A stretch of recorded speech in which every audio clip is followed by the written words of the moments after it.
And we're back. We're going to start a new topic now, which is age-structured populations. Until now, we've been looking only at total populations and how they grow. We looked at the growth models, various growth models for total populations, but we haven't looked at any of the characteristics of individuals in those populations. We've been treating the entire population as if it was undifferentiated, it was homogeneous, everyone in that population was exactly alike. What we're going to do now is we're going to introduce age. We'll still ignore migration and adjustments and errors, and later on we're going to introduce sex, but right now we're just going to introduce age. Now, first, I should explain something about how we talk about age. And when we say someone is a particular age, like age 10 years old, we mean that they can be anywhere from 10 years and 0 days old up to 10 years and 364 days old. So we'll talk about their exact age, and we can say he's a 10-year-old. We don't have to specify whether he's early in the 10th year of his life or the 11th year of his life. He's 10 years old. Or if he's near the very end and is almost 11 years old. In the same way, when we talk about age groups, and we'll often talk about 5-year age groups or 10-year age groups. When we talk about an age group like 10 to 14, what we mean is that that person is anywhere between 10 years and 0 days up to 14 years, 364 days. So we can talk about age groups then like 10 to 14 and 15 to 19 and 20 to 24. Each of these age groups are right next to each other. There's no overlap. And by using this particular convention, then it's always clear when we talk about someone who's 25, we know that we're not including 25 in the lower age group, we're including 25 in the upper age group. So if we're talking about 10 to 14, 15 to 19, 20 to 24, and then 25 to 29. So we'll start, that's our convention. If we're going to talk about age groups, we'll do it that way. Okay? Okay, and now let me tell you something that Ansley Cole from Princeton used to say.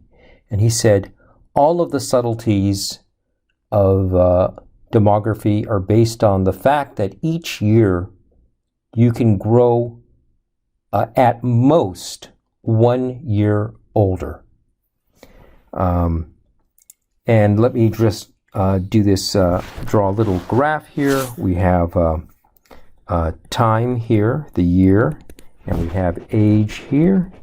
And if we had someone who is 10 years old right there in one particular year, whatever year this is 10 years old, then the next year they'll be 11 years old. And then the year after that, they'll be 12 years old. In each year of time, you get 1 year older. There are no shortcuts. There's no way that you can skip a year. There's no way that you can be held back. Time marches forward. So in this scale where we have time on one axis and we have age on the other, you age diagonally this way. Of course, I said at most you grow 1 year older. Unfortunately, some people will die, so they won't make it to from their 12th to their 13th birthday. They'll die before their 13th birthday. They'll put a little ending dot on their death date. And so fortunately nowadays, most people make it from age 12 to age 13, but some people obviously don't. And so we'll have those people, the way that you lose people out of this population, they can only come in here at the birth. There's no migration, remember, we excluded migration, we're ignoring it. So they're born right there. We have all the years in between, and then at some point they die. Well, this is the foundation for something called the Lexis diagram. So let me name this thing. This is, let me put in a little more space here. Let's move this down a little bit. This thing is called the Lexis diagram. It has time, the year on one axis. We have age on another. Let's suppose that here we are at the year 2021.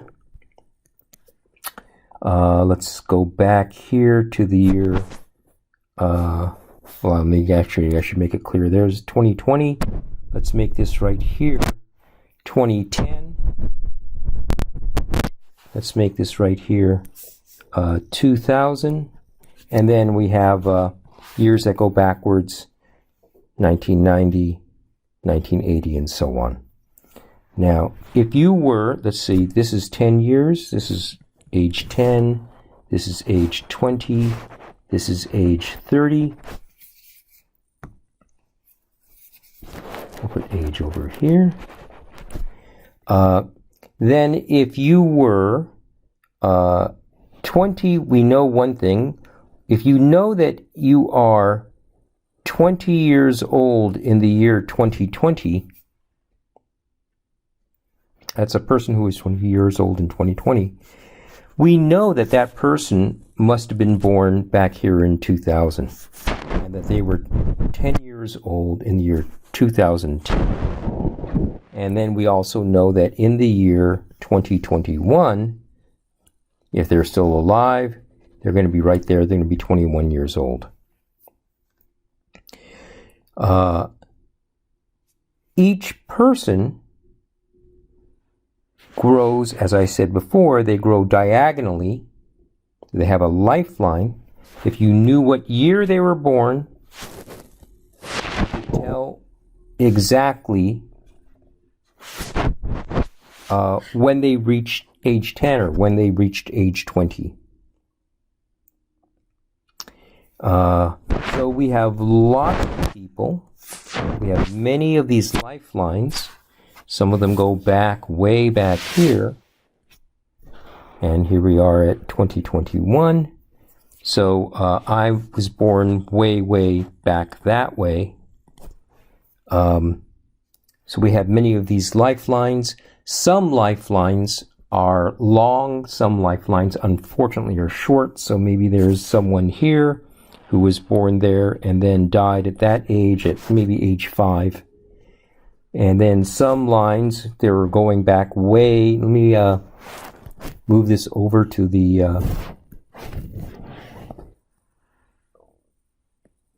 side. Let's push this way.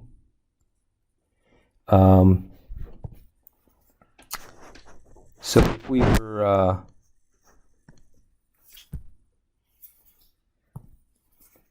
drawing this again, where am I? Here we go. Way back here, so this was 2000. So this would be like 19, if I've drawn that right, 1990, 1980, 1970. Someone back here, they may be born in 1960, and now they're 61 years old. So that's a lifeline that went way up here. There are short lifelines and there are long lifelines. Now, one of the things we can do is we can see from this that any vertical little band, let's mark a little vertical band at the year 2010, that refers to a period in time. And now let's have a little horizontal band, and this is a horizontal band at age 20. And that refers to an age group. So anything, so vertical bands refer to periods of time, like a year. Horizontal bands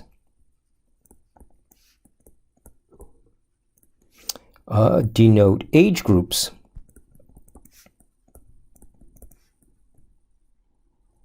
And there's one more thing that we can look at here, and these are these diagonal bands. So here is a diagonal,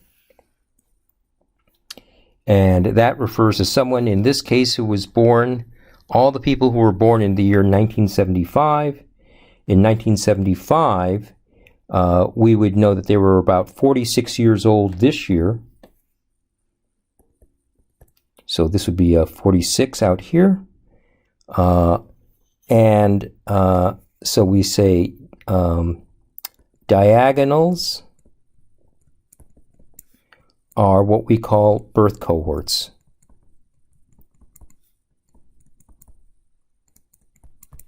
So this is a Lexis diagram, and here's something which is a key point, and that is that if you know someone's age in a particular year, you know that they are 20 years old in the year 2005, so 20 years old in the year 2005 would be roughly here.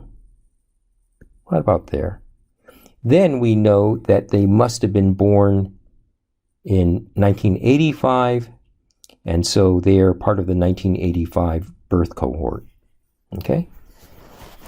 If you know age and the period, you know that they're 20 years old in the year, what did I say, 2005? Then you know birth cohort.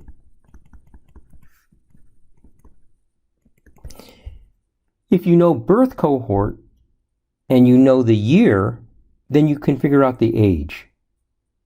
And finally, if you know the age and the birth cohort, then you know what year this is. You know what the period is.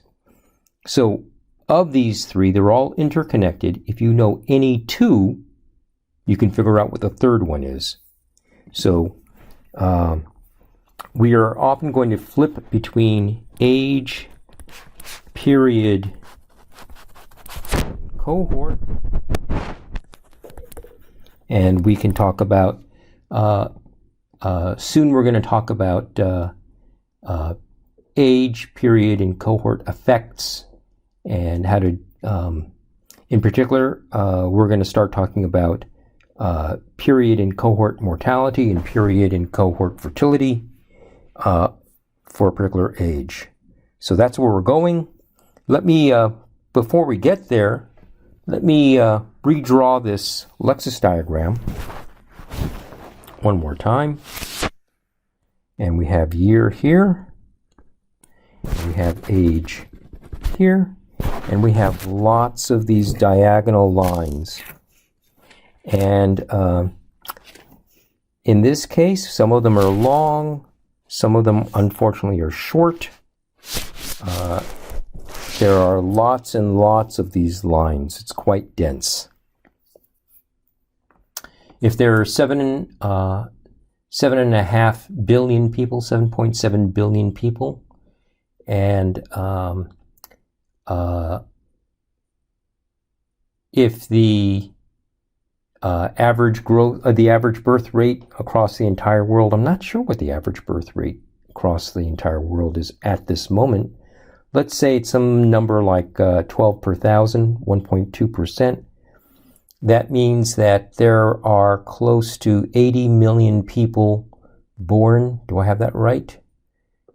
7,700. Something close to 80 million births per year. So in any particular year, in any particular 1 year long period, from there to there, that birth cohort is going to have roughly 80 million people in it. Okay?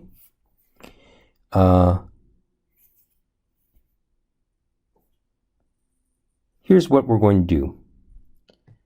Let me make a comment, and that is one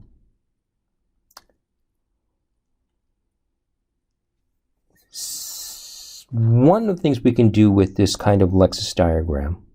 We'll talk about some other things in a while, but one of the things we could do is for each person in a cohort, let's blow this picture up. We're going to look only at a small area. Let's make believe that this is 1 year long and that this is an entire cohort.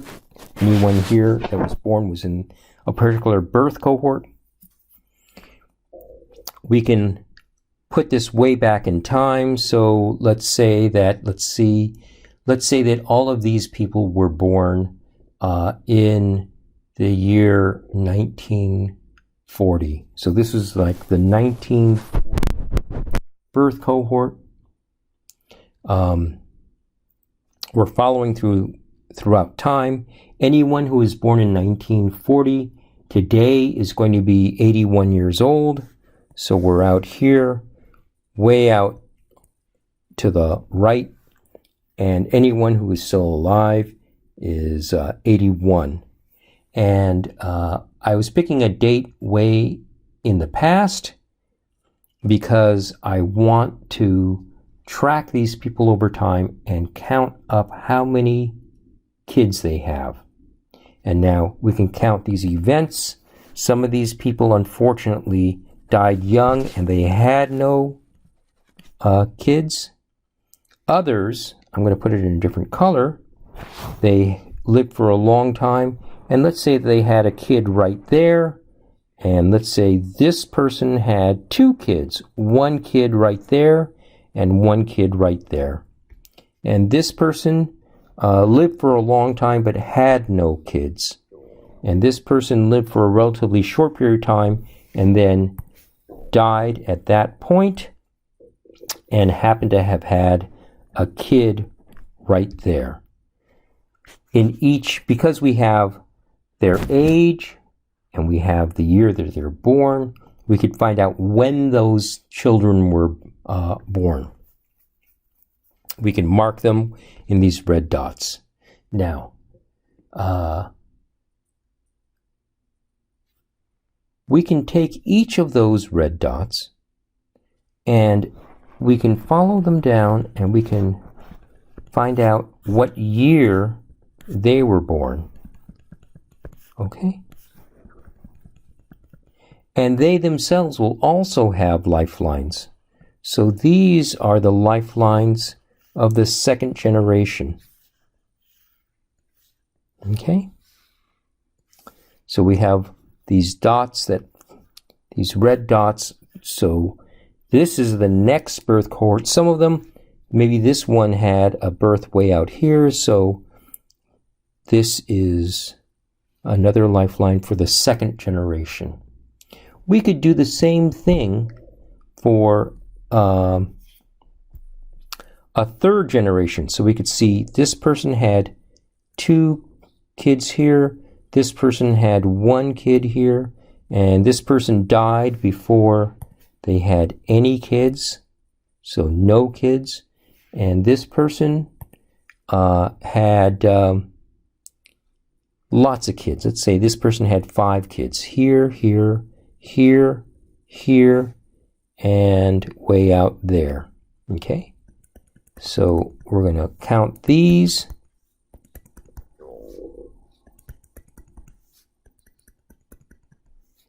And this is now the third generation. Okay? And obviously this third generation, they're going to have lifelines too. Okay? Now all of these, there are reds mixed up with the blacks, mixed up with the blues. But because we've used different colors, we can tell which one was the first generation, which one was the second generation, and which one was the third generation. Now, one of the things we can do now is we can count up the number of people in the original generation, in this original birth cohort, and over their lifetimes, count up how many children collectively all of those people who were born in that first cohort had over their lives.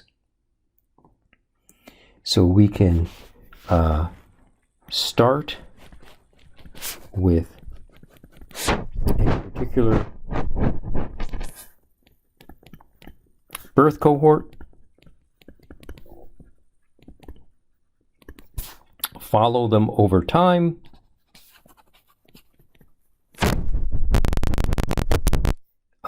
counting up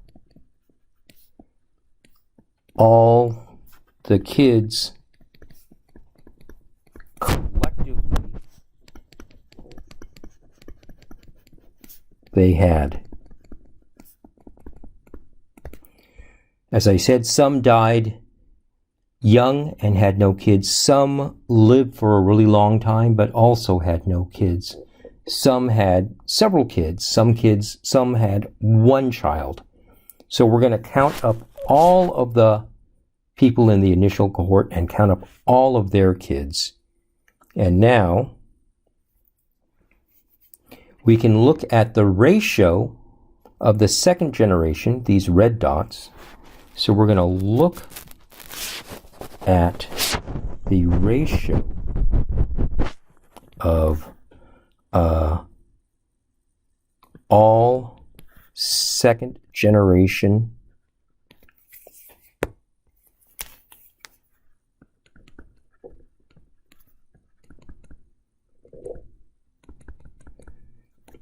to the first generation.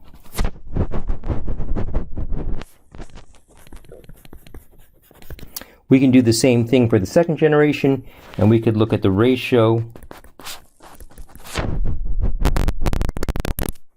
of all of the third generation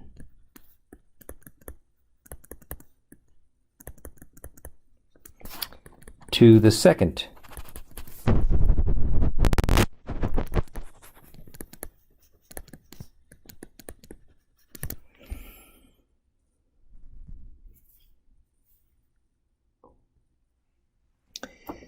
These ratios, let's say, look at the ratio of all second generation births to our first generation births, and all third generation births to our second generation births. So these ratios are quite important because they tell us something about growth. It is the ratio of second generation births, of the next generation births to this generation's births. If the ratio of the next generation's births to this generation's births is greater than 1, then it means that the population is growing. If the ratio of the next generation's births to this generation's births is less than 1, then it means the population must be decreasing. So, if this ratio is greater than 1, then the population is growing. this ratio is less than 1, then the population is decreasing.